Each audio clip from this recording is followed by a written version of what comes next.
অবৈধ বিদেশী আৰু এগৰাকী স্বদেশীৰ যদি বিবাহ হয় আৰু সন্তান জন্ম হয় তেতিয়াহ'লে সেই সন্তানটোক অসমত ভাৰতীয় নাগৰিকত্ব দিবৰ কাৰণে 2003 চনত সংশোধন কৰি নাগৰিকত্ব আইনখনত 3 ক যুক্ত কৰিছিল আৰু ইয়াৰ দ্বাৰা 2003 চনৰ ভিতৰত অসমত জন্মগ্ৰহণ কৰা সন্তান এটিৰ অভিভাৱকৰ এজন যদি ভাৰতীয় আৰু আনজন অবৈধ বিদেশী হয় তেতিয়াও সন্তানটিয়ে ভাৰতীয় নাগৰিকত্ব লাভ কৰাৰ সুবিধা দিছিল।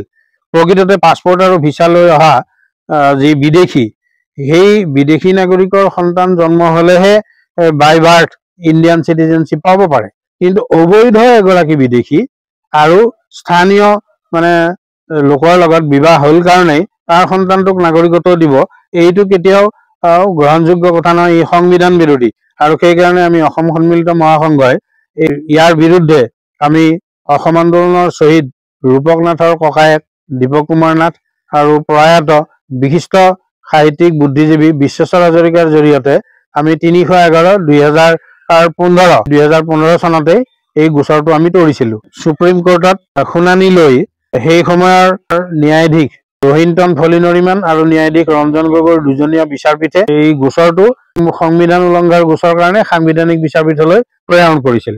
সাংবিধানিক বিচাৰপীঠত এই গোচৰটো বিচাৰৰ কাৰণে আছিল যোৱা 2023 চনৰ ডিচেম্বৰ মাহত 5 দিনীয়া শুনানি হৈছিল আমাৰ মহাসংঘৰ মূল গোচৰটোৰ, তাতো এইটো তালিকাভুক্ত আছিল। কিন্তু দুৰ্ভাগ্যজনকভাৱে সেই সময়ৰ তদানীন্তন মুখ্য ন্যায়াধীশ DY চন্দ্ৰচূড় ডাঙৰীয়াৰ নেতৃত্বাধীন সাংবিধানিক বিচাৰপীঠে বিচাৰটো নকৰাকৈ তেওঁলোকে এই বিষয়টো এৰি থৈ গ'ল।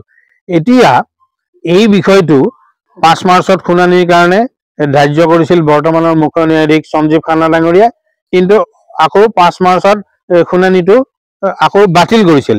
বাতিল কৰি এই গোচৰটোৰ শুনানি লৈছিল 19 মাৰ্চত।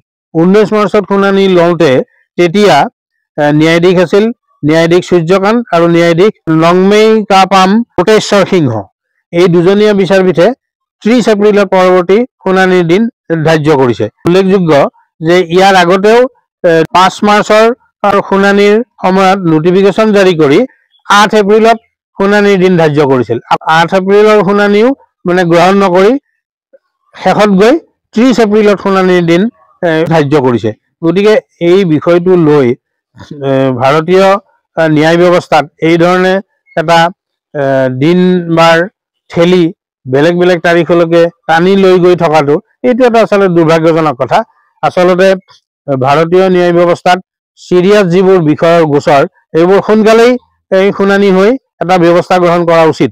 দুৰ্ভাগ্যজনক কথা যে আমাৰ গোচৰৰ ক্ষেত্ৰতেই বাৰে বাৰে অবৈধ বিদেশী আৰু স্বদেশীৰ সন্তানৰ ক্ষেত্ৰত এই গোচৰটো যথেষ্ট অনাহকত পলম কৰিছে, দীঘলীয়া কৰি আছে।